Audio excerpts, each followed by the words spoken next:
close till I get up. Time is barely on our side.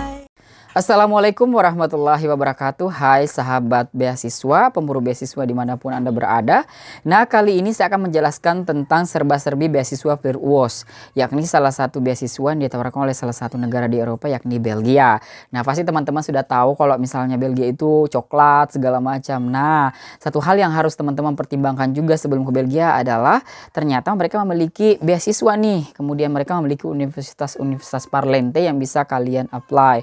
Nah, beasiswa FLIRT-UOS. Mungkin beasiswa ini tidak terlalu sering kedengaran di telinga kalian karena memang ini beasiswa yang tidak terlalu populer misalnya kayak AS atau Fulbright dan sebagainya. Namun ini adalah salah satu beasiswa yang sangat recommended. Kenapa kemudian saya bikin video ini? Jadi terus pantengin ya.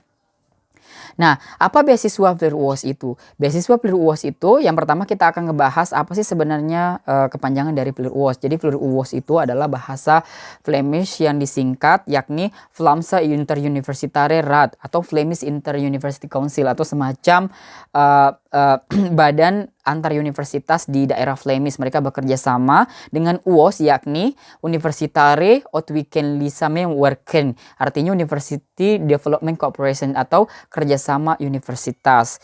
Nah, beasiswa ini bekerja sama dengan pemerintah Flanders atau region yang berbahasa Belanda seperti teman-teman mungkin pernah melihat misalnya Prancis berbahasa Prancis gitu ya. Nah, khusus untuk Flanders itu berbahasa Belanda, tapi bukan orang Belanda ya, tapi lebih kepada orang Flemish atau Flanders, di mana itu ada universitas-universitas yang berpartner kemudian memberikan kesempatan kepada negara-negara berkembang untuk kemudian mencari beasiswa. Nah, apa sih tujuan dari beasiswa FLIRT-UOS ini? Yakni untuk memecahkan permasalahan secara lokal maupun global. Nah, saya ingin juga menyampaikan bahwa kenapa kemudian ada daerah Flanders di Belgia gitu. Ada Flanders, ada daerah Wallonia, dan ada daerah Jerman, di mana memang di Belgia itu terdiri atas 3 bahasa resmi. Sebetulnya ada 4 termasuk bahasa Inggris begitu ya. Nah, untuk bahasa Flanders itu daerah yang memang ada di wilayah yang berbahasa Belanda, di mana universitasnya juga kebanyakan misalnya bachelornya atau S1-nya itu berbahasa Belanda. Nah, pertanyaannya adalah untuk negara apa saja sih beasiswa FLIRT-UOS ini diberikan? Nah, ada 29 negara yang eligible atau kemudian layak atau memenuhi kriteria untuk mendapatkan beasiswa FLIRT-UOS. Nah, salah satunya Indonesia nih. Nah, tapi secara umum terbagi atas 3 region, yaitu region Afrika, Asia, dan kemudian Latin Amerika. Dan yang pastinya Indonesia sudah masuk di wilayah Asia begitu ya. Nah, berdasarkan pengalaman saya di tahun 2018 sampai tahun 2020, selama 2 tahun itu saya menempuh master melalui beasiswa FLIRT-UOS ini. Nah, negara-negara Asia yang biasanya atau kerap mereka kemudian pilih yakni Kamboja, Vietnam, dan Philippines. Dan mungkin juga negara-negara seperti Thailand, tapi saat itu kebetulan hanya 4 negara Asia bersama saya, dan kemudian ada negara Afrika. Dan khusus untuk negara Afrika ini saya merasa bahwa mereka memiliki kuota yang agak sedikit lebih banyak. Kalau misalnya Indonesia tahun kemarin cuma saya yang terpilih, nah sekarang untuk Afrika itu atau saat itu terdiri atas 2 orang dari Kenya, Zimbabwe ada 2 orang, Uganda kebetulan 1 orang saat itu, dan ada juga dari negara Latin Amerika yaitu Ekuador. Pasti ada yang bertanya nih, universitas dan jurusan apa aja sih Kak yang ditawarkan? Nah, ini saya akan beberkan nih. Ada 5 universitas top di Belgia yang kemudian menawarkan program-program yang terdiri atas 15 program yang akan saya jelaskan nanti di slide selanjutnya, di mana yang pertama ada Ghent University. Ghent University adalah salah satu universitas yang sebetulnya kampusnya banyak tersebar di berbagai kota di Belgia, misalnya Ghent, kemudian Leuven dan sebagainya.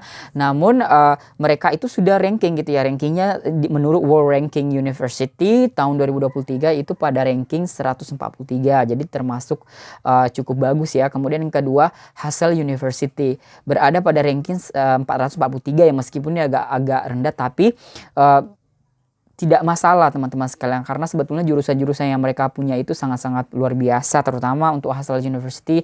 Seperti teman-teman saya itu banyak sekali sudah terlibat dalam kegiatan penelitian atau menjadi dosen misalnya, sangat-sangat keren begitu ya, karena mereka sangat bagus di bidang statistik.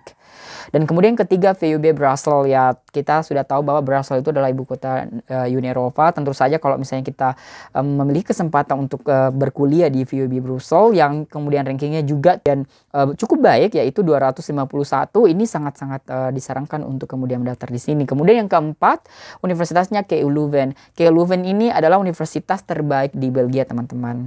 For your information, bahwa KU Leuven itu sempat ada di jajaran 70 besar terbaik sedunia berdasarkan World Rankings di beberapa tahun sebelumnya. Sekarang mereka berada pada ranking 116. Jadi sangat worth it banget. Jadi negara Belgia ini tidak akan pernah memberikan atau menyarankan universitas yang tidak kemudian terlalu bagus rankingnya gitu untuk memberikan apa sih namanya, master untuk para awardee Fleer UOS ini. Kemudian yang kelima, University of Antwerp. Nah, saya kebetulan pernah ke universitas ini waktu itu ada gathering gitu ya untuk penerima beasiswa awardee angkatan 2018-2020. Nah, waktu itu aku datang dan kampusnya cukup bagus ya begitu ya, karena sebagaimana negara-negara Eropa lainnya mereka tuh memiliki bangunan-bangunan yang klasik seperti itu. Nah, pasti teman-teman bertanya, kalau rankingnya Kak untuk University Antwerp itu di ranking keberapa nih? Di ranking 293. Ya, ini juga cukup bagus sih. Jadi ya teman-teman tidak usah khawatir. Jadi ya, itulah tadi 5 universitas yang bekerja sama untuk menawarkan program-program master atau program-program lainnya di beasiswa Fleer UOS.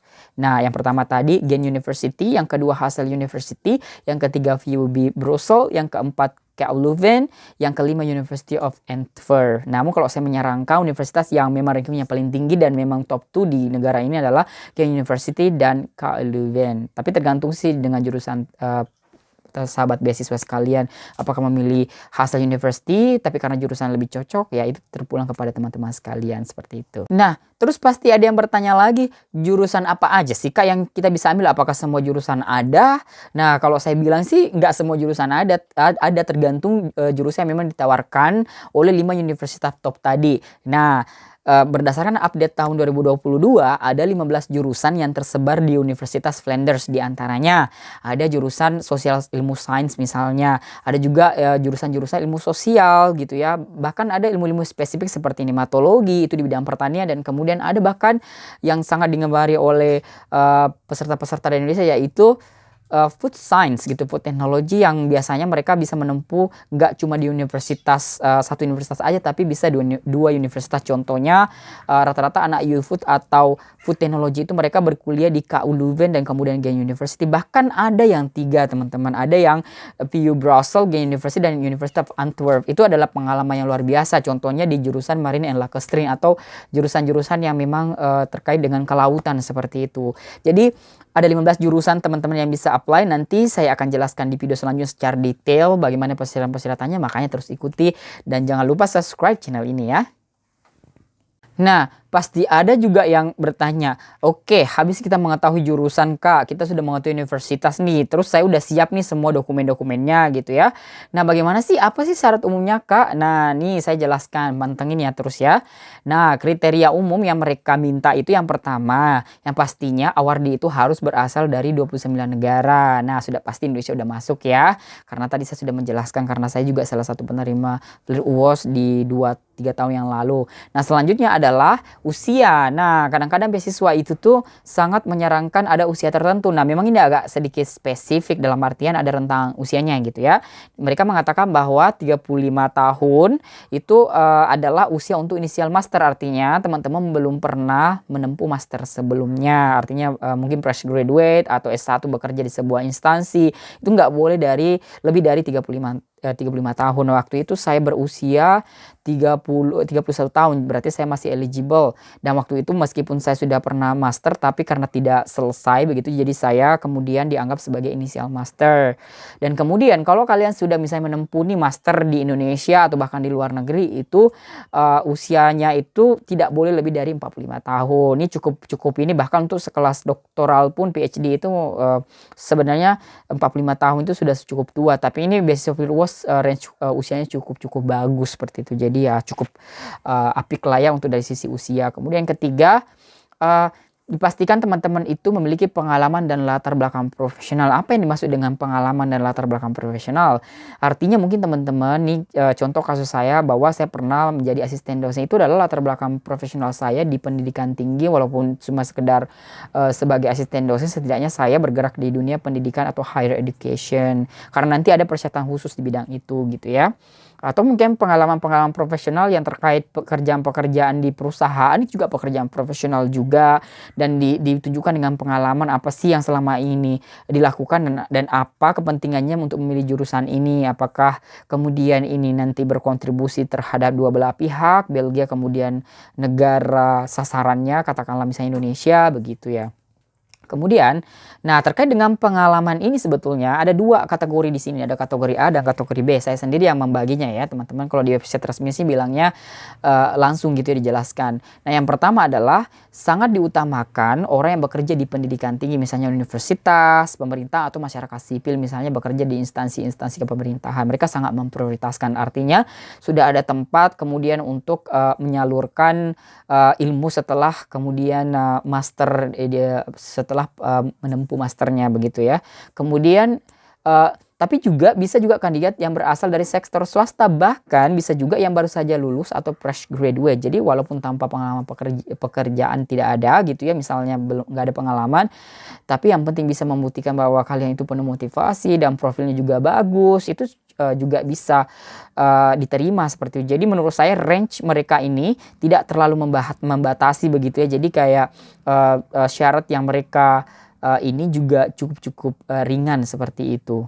Nah, tapi ada salah satu syarat yang juga cukup penting diperhatikan oleh para pelamar beasiswa atau sahabat beasiswa sekalian, yakni belum pernah mendapatkan beasiswa dari pemerintah Belgia sebelumnya atau belum pernah mendaftar di institusi Belgia manapun. Jadi kalau misalnya teman-teman misalnya kata kebetulan tinggal di Belgia, sudah mendaftar, itu tidak eligible atau tidak layak untuk apply beasiswa ini begitu ya. Selanjutnya, bagaimana sih dengan syarat khusus beasiswa Virtuos itu? Nah, ini yang penting sekali teman-teman perhatikan, karena dengan memperhatikan syarat khusus ini, kita jadi tahu tuh seberapa besar sih peluang kita untuk mendapatkan beasiswa ini. Yang pertama, motivasi. Nah, terkait dengan motivasi, kita harus menjelaskan terutama di motivation letter kita bahwa kita tuh memiliki tujuan profesional, entah menjadi dosen, menjadi peneliti dan sebagainya. Kemudian kita harus merefleksikan atau mencerminkan kompetensi atau keahlian kita yang berkaitan dengan jurusan dan terkait dengan pembangunan berkelanjutan. Dan sebagaimana seperti saya jelaskan sebelumnya bahwa Virtuos ini sebetulnya ada karena ingin membuat sustainable development, dan sepertinya sih terkait dengan SDGs gitu yang saat sekarang ini didengung-dengungkan dunia, yaitu sustainable development goals gitu yang ada beberapa poin gitu ya. Mereka membuat pembangunan berkelanjutan dan diharapkan juga bagi awardee setelah lulus itu bisa menjadi agent of change setelah menyelesaikan studies, artinya kita bisa membuat perubahan yang positif terhadap masyarakat. Kemudian yang kedua, kembali ke pengalaman profesional. Nah, kita setidaknya bisa membuktikan bahwa ilmu setelah pasca master ini bisa diterapkan dan ditransfer. Jangan sampai ilmu kita itu tuh setelah selesai itu tidak bisa difungsikan di negara kita. Contoh, saya pernah belajar tentang nematologi, tentu ini terkait dengan proteksi tanaman. Saya bisa jadi dosen atau peneliti di bagian-bagian penelitian hama penyakit tanaman seperti itu. Jadi bisa dikatakan bisa membuat sebuah penelitian itu bagian daripada langkah menuju perubahan sosial yang positif seperti itu. Kemudian yang ketiga nih, ada juga yang kadang-kadang nanyain, apakah ini beasiswa dibatasi dari sisi gender atau jenis kelamin? Tidak teman-teman, jadi itu diusahakan malah seimbang. Jadi kayak ketika misalnya tahun itu dibuka seleksi, dipastikan bahwa yang menerima beasiswa dari kaum pria dan wanita itu cukup seimbang, jadi tidak ada gap di antara mereka, jadi kayak jumlahnya sama, kemudian pemerataan setiap daerah sama gitu. Namun ada juga di website itu dikatakan bahwa wanita itu sangat diutamakan dan dianjurkan untuk mendaftar. Jadi kali ini dari kamu hawa nih benar-benar harus mendaftar ya, karena mungkin setiap tahunnya selalu sedikit wanita, dan memang berdasarkan pengalaman saya bahwa saya melihat bahwa selalu lebih banyak laki-laki daripada wanita gitu ya, setelah dilihat-lihat gitu ya. Masih dari keseluruhan, maksudnya bukan cuman di kelas saya aja, tapi setelah dikumpulkan yang lebih banyak laki-laki yang diterima daripada wanita. Mungkin karena wanita itu cenderung terikat dengan keluarganya, karena mungkin wanita dianggap bahwa oh nggak bisa berjalan sendiri, harus didamping segala macam. Tapi sebetulnya tidak ya teman-teman. Selain keberanian, kepribadian yang memang berani untuk kemudian berjalan sendiri ya, apalagi kan ini kita kan beasiswa, semuanya di cover segala macam, jadi ada perlindungan negara di balik itu ya. Kemudian selanjutnya adalah jika ada kandidat yang sama kuatnya pada saat seleksi itu baik wanita atau laki-laki, maka mereka mengutamakan yang dari minoritas dulu. Jadi misalnya kayak keluarga yang kurang mampu. Jadi kalau kalian bisa membuktikan bahwa kalian itu dari keluarga yang tidak mampu atau latar belakang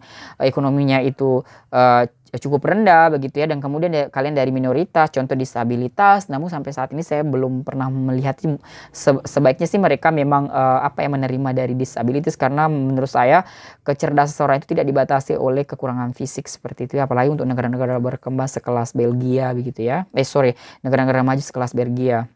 Nah, selanjutnya ada istilah regional balance, artinya itu ada sistem kebutuhan region atau countries. Misalnya Indonesia memang untuk jurusan tertentu hanya butuh 1, sementara untuk Kenya harus butuh 2 karena mereka butuh peningkatan misalnya nematologi di situ atau butuh tentang ilmu transportasi begitu. Jadi bisa sangat-sangat berbeda. Seperti itu maksudnya. Kemudian yang terakhir adalah jika ada kandidat yang sudah pernah belajar di negara maju nih ya, katakanlah misalnya ada yang pernah dapat beasiswa LPDP, kemudian Fulbright, ya tentu saja ini tidak diprioritaskan, maka mereka lebih disarankan untuk tidak mendaftar gitu ya. Nah, terus apa yang diutamakan? Kembali lagi bahwa kandidat yang belum pernah sama sekali belajar di negara-negara maju, katakanlah negara-negara barat, tiba pada bagian sangat penting nih. Nah, pertanyaannya adalah terus kalau misalnya kita sudah lulus seleksi Kak, kita dapat apa nih? Nah, satu yang teman-teman perlu tahu, sahabat beasiswa sekalian dimanapun berada, bahwa beasiswa itu full cover dalam versi Flir UOS, karena ada juga beasiswa yang full cover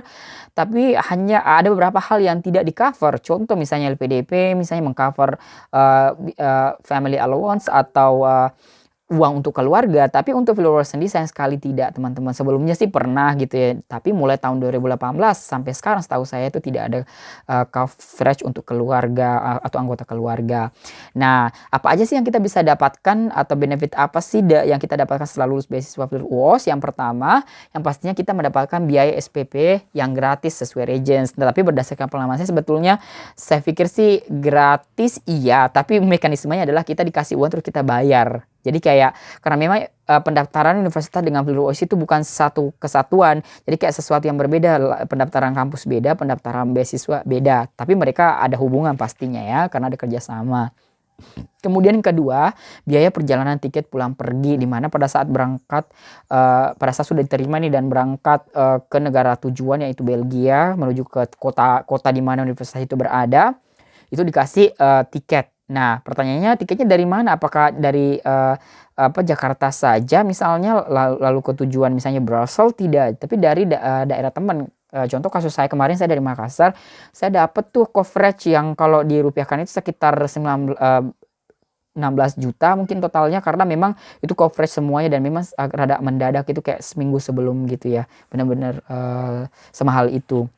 Nah, begitu juga ketika pasca studi juga dikasih gitu ya. Saya pikir semua beasiswa hampir semuanya memberi tiket, kecuali beberapa beasiswa seperti misalnya CGS, China Government Scholarship, kayaknya enggak ya.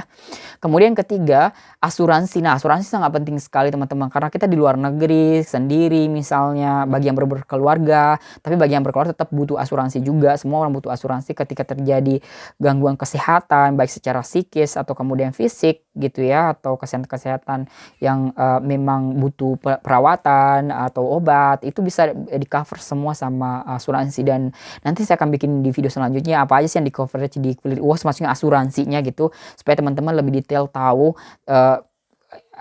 apa-apa sih yang kemudian di cover dan seberapa worth it kemudian memperjuangkan beasiswa ini. Nah, kemudian ada juga nih yang sangat penting juga adalah biaya settlement yang dikasih satu kali saja gitu, yaitu pada saat kita datang aja, dan kalau nggak salah jumlahnya itu 1.000 euros. Kalau nggak salah di tahun saya, nanti saya coba cek 800 atau 1.000, yang pastinya di range angka itu, dan itu sangat-sangat berguna banget. Pertama, teman-teman kalau bagi yang belum memiliki laptop, itu bisa banget menggunakan uang tersebut, karena itu kayak ya memang uang kita gitu ya, memang tujuannya untuk membeli alat-alat settlement seperti ember, alat pil segala macam, back cover kalau misalnya tidak lengkap, pokoknya sesuatu yang kira-kira teman-teman secara pribadi butuhkan. Dan kalau dalam tanda kutip saya pikir ini benar uang sangat gede untuk ditabung gitu ya, daripada dipakai beli, karena jujur sih kita sebetulnya nggak terlalu butuh banyak barang segala macam gitu, karena sering banget tuh ada barang-barang dari senior-senior yang kita bisa ambil. Nah, kemudian selanjutnya adalah ini yang sangat penting adalah seberapa banyak sih beasiswa bulanannya Kak? Apakah cukup untuk kemudian hidup? Sangat-sangat cukup. Bahkan saya bisa nabung juga, bisa traveling juga, kemudian bisa membayar apartemen. Sebenarnya bukan apartemen sih, asrama waktu itu. Dan saya alhamdulillahnya 2 tahun di sana itu benar-benar berasrama, saya nggak pernah pindah.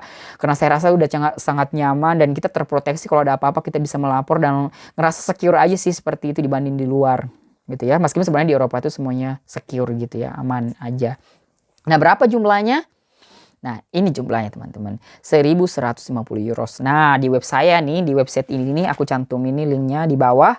Ya, teman-teman bisa kunjungi di situ. Saya belum upgrade gitu ya. Itu sebelumnya itu 1.200 lebih, 290-an lah. Karena ada coverage keluarga untuk member of family seperti anak gitu ya. Dan ini setara dengan 17 jutaan ya, 1.150 euro ini. Dan dikasihnya itu per bulan teman-teman. Karena kan ada beasiswa misalnya LPDP per 3 bulan. Ada juga per minggu misalnya beasiswa Australia Awards gitu ya. Nah, ini untuk tahun saya dan tahun-tahun setelahnya gitu. Tapi tahun 2023 ini 2022, 2023 ini saya belum ada data sama sekali gitu. Nanti kalau ada data saya update lagi. Kemudian berapa lama sih Kak untuk master ini? Jadi kita berbicara beasiswa FLIR-UOS untuk master ya. Ada yang durasi 1 tahun, ada 2 tahun, tergantung. Kalau saya kemarin itu 2 tahun. Dan menurut saya, saran saya, kalau memang memungkinkan 2 tahun, pilihlah 2 tahun supaya lebih banyak pengalaman. Karena menurut saya 1 tahun, 2 tahun saja saya rasa sangat singkat, apalagi cuma setahun gitu loh. Tapi kalau misalnya nggak ada pilihan dan memang jurusannya itu, hitung-hitung kita cepat selesai dan kita cepat ke S3 dan cepat mengabdi kepada negara seperti itu. Nah, satu hal yang teman-teman juga harus perhatikan adalah, nah beasiswa itu tuh menginginkan kita untuk berprestasi, meskipun sebenarnya cukup lulus aja tuh udah lebih dari cukup. Nah, selalu ada sistem evaluasi tahunan. Nah, setahu saya kita harus lulus 42 kredit selama setahun itu dan semuanya kayaknya berlaku untuk semua jurusan. Nanti coba dicek sendiri juga, atau nanti saya bikinkan video juga gimana sih tentang perkreditan. Oh iya, nanti ada beberapa video-video penting lainnya tentang misalnya bagaimana kalau kita exam terus kemudian fail, bagaimana mengulangnya segala macam. Nah, saya memiliki semua pengalaman itu dan makanya teman-teman subscribe, like, comment dan share supaya channel ini terus berkembang dan sehingga saya memiliki banyak inspirasi untuk kemudian terus memberikan video-video yang bermanfaat terkait FLIR-UOS gitu ya. Karena juga selain FLIR-UOS ada beberapa beasiswa yang pernah saya apply yang juga akan saya share di sini, dan pengalaman saya di luar negeri dan kemudian pengalaman saya dalam dunia kependidikan sebagai guru, dosen dan sebagainya begitu ya teman-teman ya. Oke.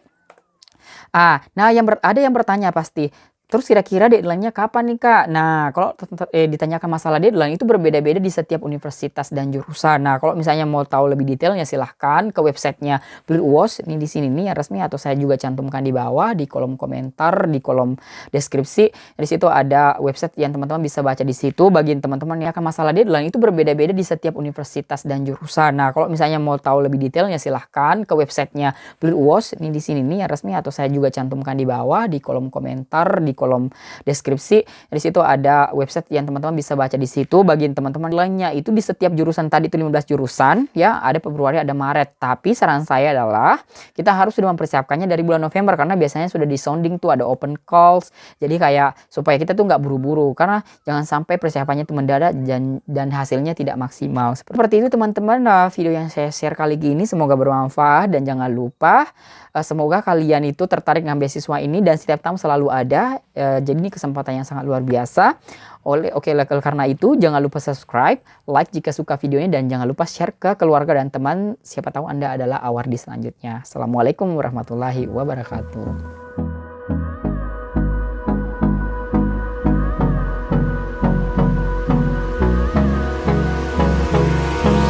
Hold me close till I get up. Time is barely on our side.